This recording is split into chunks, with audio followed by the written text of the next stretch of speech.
देखिए, कोटड़ा एक के उदयपुर जिले का बहुत ही पिछड़ा हुआ क्षेत्र है।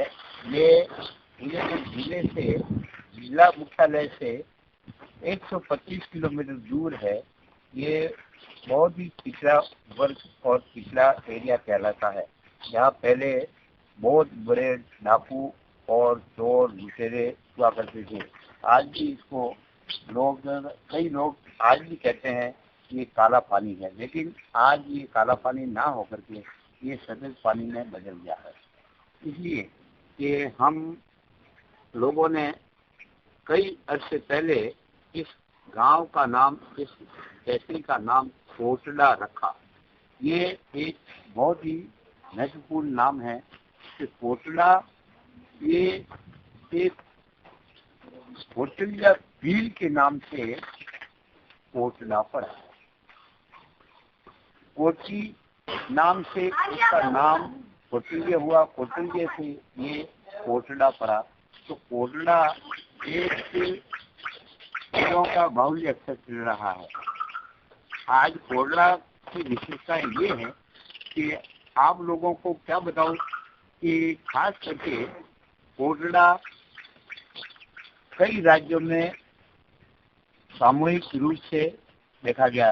एक साइड में पुरानी रियासत जुड़ा है और एक तरफ से पांडरवा है, एक तरफ से उत्तर में जुड़ा है और पूर्व में पांडरवा है, दक्षिण में अपने महाड़ी मामेर ठिकाना है और पश्चिम में कोसीना गुजरात राज्य की एक रियासत थी।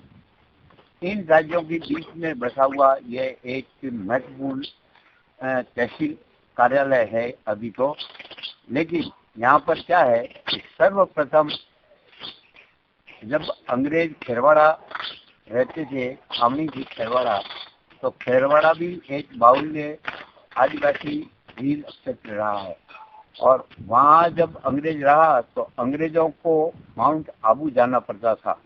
तो ये पगडंडियों होकर के, पगडंडियों से ऊँटों पर सवार होकर के और फिर ये माउंट आबू जाते थे। तो बीच में इन्होंने देखा अंग्रेजों ने, तो अंग्रेज एक ठंडे इलाके के रहने वाले, तो ये है कोटड़ा एक गर्म प्रदेश कहलाता है। तो इस वजह से अंग्रेजों ने देखा कि कोई ठंडा इलाका मिले, तो कोटड़ा एक ऐसी जगह बसा हुआ है जो कि एक तरफ तो उदयपुर जिले की वाकल नदी जो सबसे बड़ी नदी कहलाती है, ये दूसरी एक पापरी नदी है जो उत्तर से दक्षिण को जाती है, जो जुड़ा स्टेट से है, जुड़ा राज्य से मिलती जुलती है और रहती है। दूसरी नदी फिर सुबरा है, जो सुबरा पहाड़ से होकर के और निकलती है। सबरी के नाम से जो सुबरी पड़ा है, उस सुबरी के बीच में होकर के जो बहती है, ये दक्षिण को जाती है। तो इन तीनों नदियों के बीच में एक डेल्टा सा है।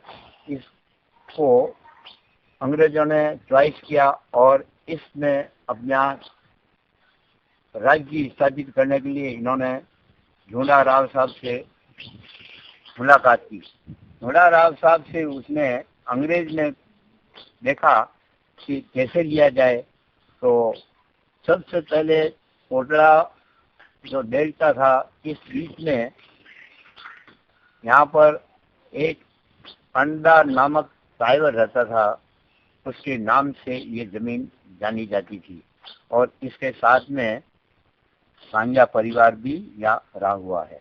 तो आप लोगों को मैं बताऊं कि यहाँ पर अंग्रेजों ने चाल खेली, क्योंकि जो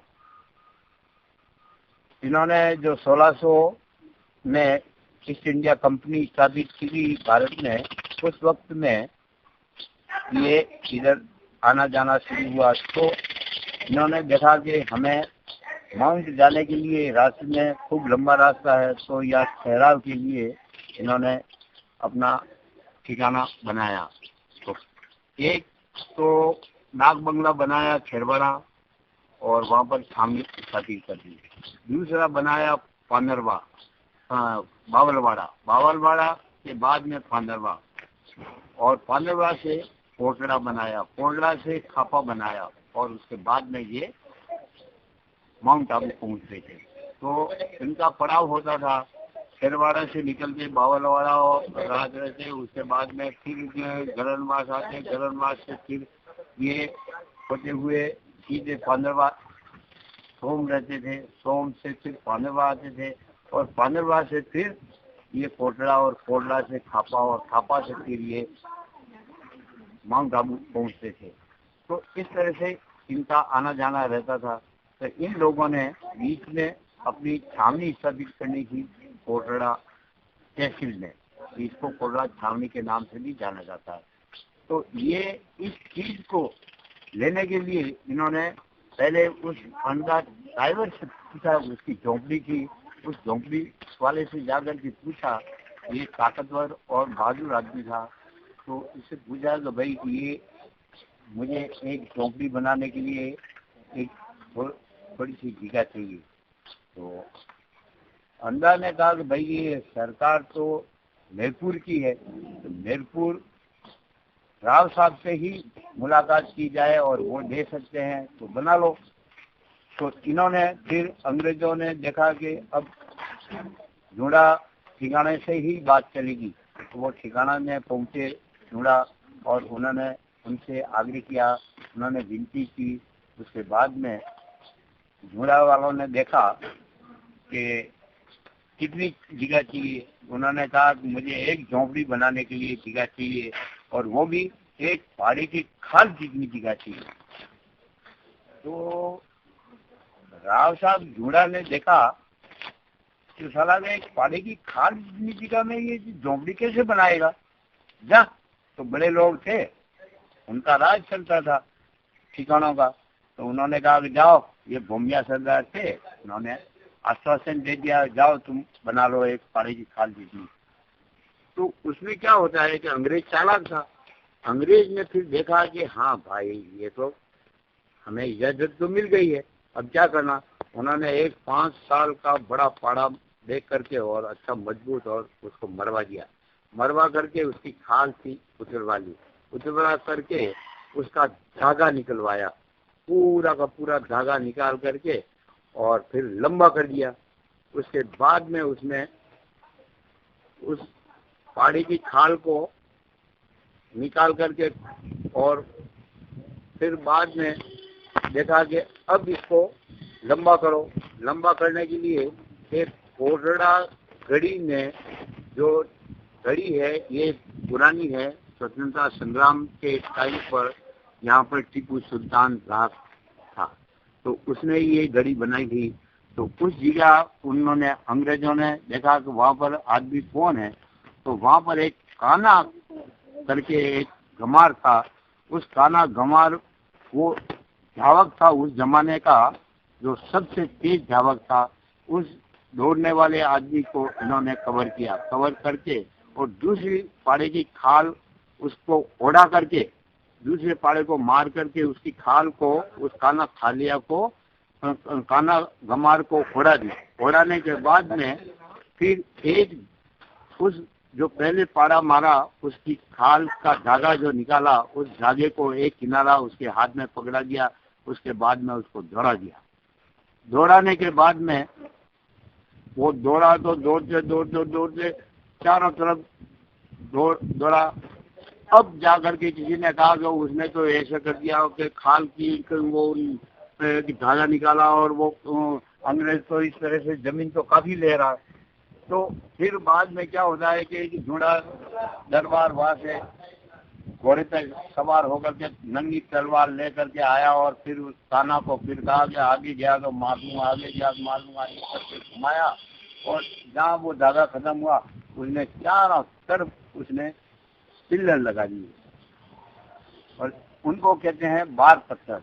वो जितना बार पत्थर के अंदर की जमीन थी वो बन गई छावनी, जो खोड़ला छावनी के नाम से आज भी मशहूर है। उस छावनी में उसने अपना